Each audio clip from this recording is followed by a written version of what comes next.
Hi, I'm Lou with another episode of My Car Story. And today, well, no stranger to the channel, Frank Troost.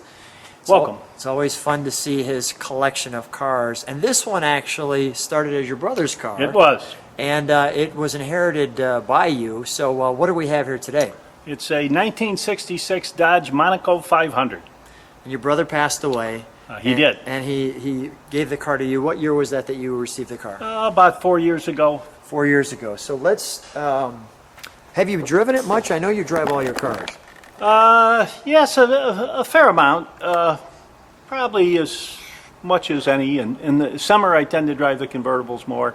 However, right now, this has got the coldest air conditioning. My mechanic's got that air conditioning right? at 42 degrees. I can hardly turn it down low enough. Is that right? Yeah, that's the best we've ever done on Let's the air conditioning on these old cars. Take a look at this.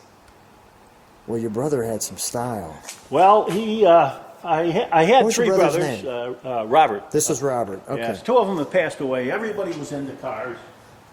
My oldest brother, who's 85 now, has a Model A and a Model T. No interest in those cars for me. Okay. But what attracted me about the car was the color and the style and the rarity of the model. Now, okay, so we've got a Dodge Monaco 500. And what is the color of this car? Oh, I was afraid you were going to ask me that. Well, let's just say I don't remember. It's not descriptive what the name is. I mean, to me, it's like a lilac. You know, a lilac. They have some. Friends of the channel will find this out for us in no time. But this one, boy, I'll tell you. It was getting to be the last of the cars with die-cast grills.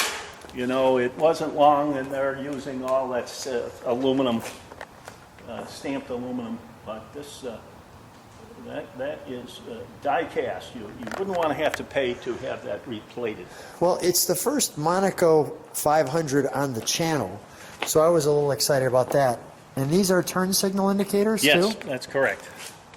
So I don't think they had those across the board, but they did put it here on the 500. The 500 at Monaco you could get with, as a four-door sedan or a coupe. The Monaco 500, it was came in a two-door hardtop, and it came with a console between the seats and basically seating for four. I think it was their idea of kind of a personal luxury car to compete with the Buick Riviera or Thunderbird, although it didn't compete very well because they didn't sell a lot of them. Little panel there, not much. You know what I like about a lot of these old cars? Great visibility. When you're inside, you can really see around you. Makes it there's no real blind spots that often I'll get in a modern car. I think '66 was the first year the government mandated seat belts, but I think they only mandated them on the front. And this car indeed has just seat belts on the front. Do we have any trunk and treats on this one? Or? Well, there's something in there. Okay.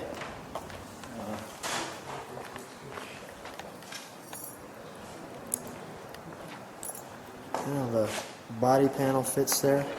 Great taillights. Yeah, they call those what do they call them? The cat's ear taillights or something. Is that right? Yeah, well, the shape of them. Okay, sure. This has got a pretty big usable trunk. You can see the way they mounted that, the spare tire forward and underneath the rear panel. So it allowed you a lot of open area.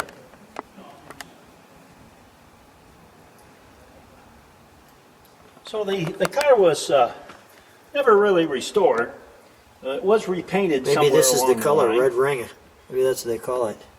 Yeah, what did they have the color on there? It might be called red ring. I don't know. Maybe they'll. No, that has to do with the cruise auction there in Auburn, Indiana. They used to have two rings, two auctions going at the same time.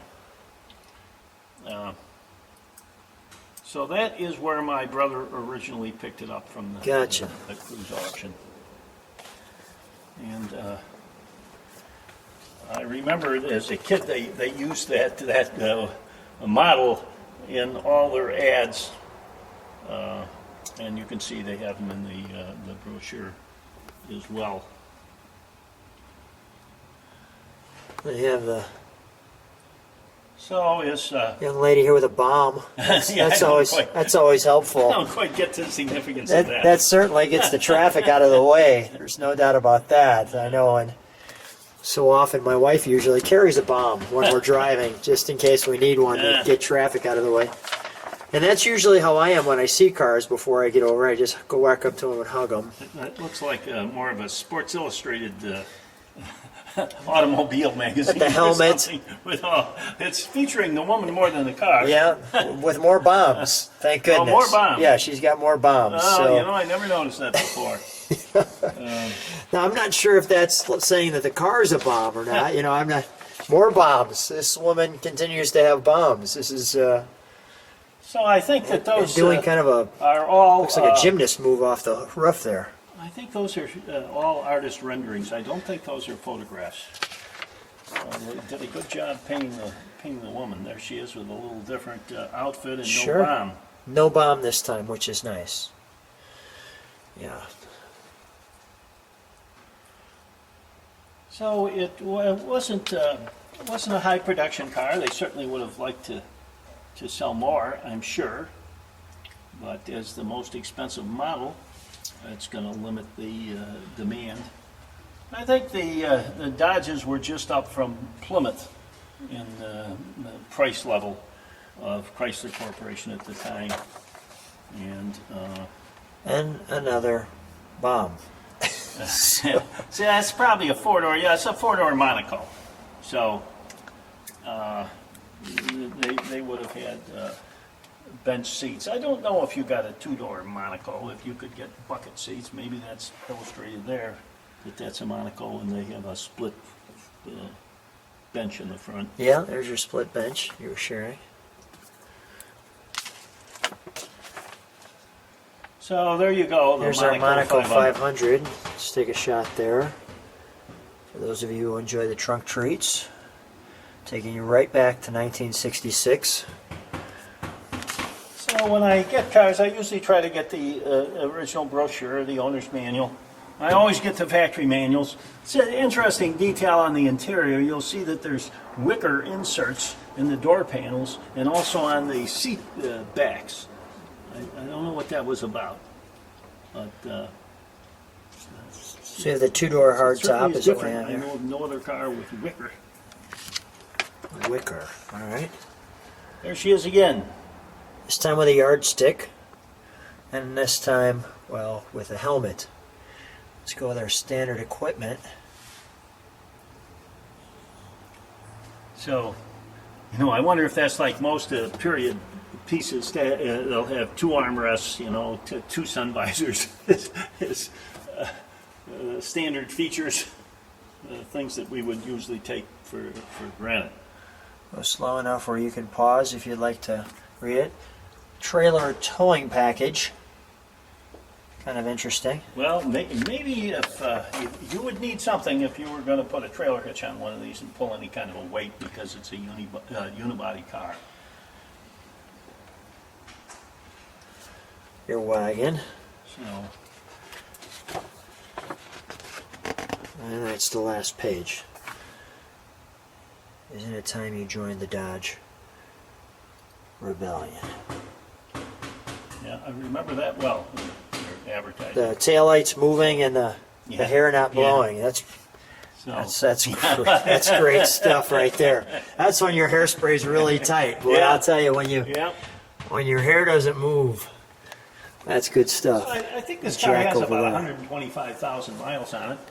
Really? And it looks great. The engine's never been out of it. Can we take a look in the interior? Sure, it's been painted. When I got it, I had the original interior, which was still respectable, but then I'm getting in one day and I kneel on the front seat and the vinyl splits. So you've had it redone. Yeah, well, there's a company called SMS that makes reproduction materials for virtually every car made. And they didn't have it for the Monaco. It's a very strange reverse pleat that they have in the vinyl. But I told them the seats I was taking out were quite respectable, and if I could send those to them, and they would use them as a pattern, which they did. So I was pleased.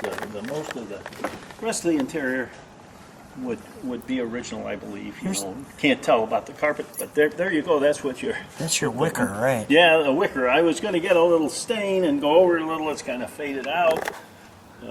Probably a good thing you didn't. Where I have so far. Okay. Brake release. Pretty cool instrumentation. I like the pods. Kind of the look into the. So for those that are kind of trivia nuts, in '66 Dodge or Chrysler Corporation didn't have their own tilt and telescoping steering wheel, so they bought them from GM. So you're looking at a wheel that would have been the same as on a GM car. Really? So this moves in and out. It does, and it tilts up and down. So Cool. I'm sure it wasn't too long. Well, I know in '67 it was the same situation, I'm sure. At some point, then they got their own tilt and telescoping steering column. So I mentioned earlier I was overjoyed to get that 42 degrees. And actually, it's not. Most of my cars, I have R12, the original refrigerant. This has got a modern replacement, and it was able to get the temperature that low. And again, you can see the wicker going through. If you look at the. Oh wow! Thanks for sharing that. That's why crazy. It's just showing a little wear over the years. And I don't think I've ever seen wicker in a car. no, I never did either. I think they did this for 2 years on the Monaco. Let's take a look under the hood, shall we?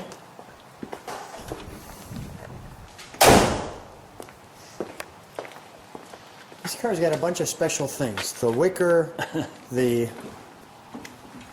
sharing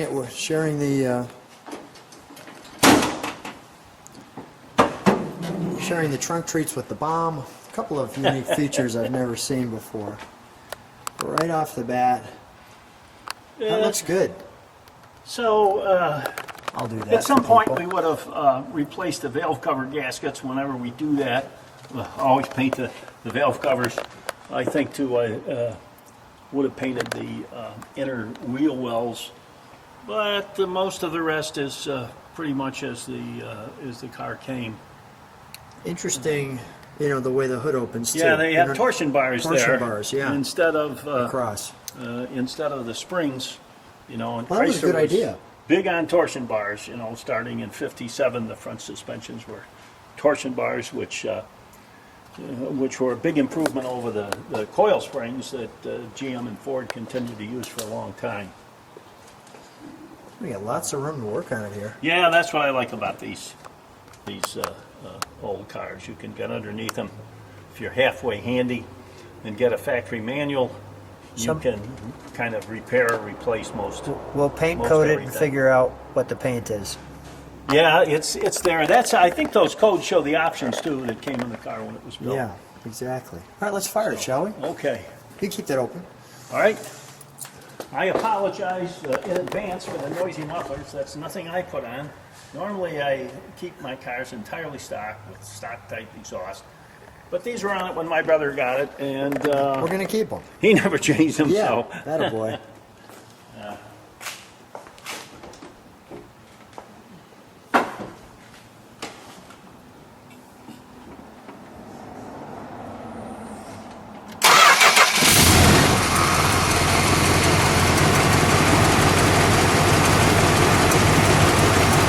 I think it's going to have a real wonderful sound. Frank, I'm going to close this trunk if that's all right. Can you show the taillights for just a second? Can you step on those? Oh, that's great. All right, here's a little extra exhaust. Go ahead, give us a little rev.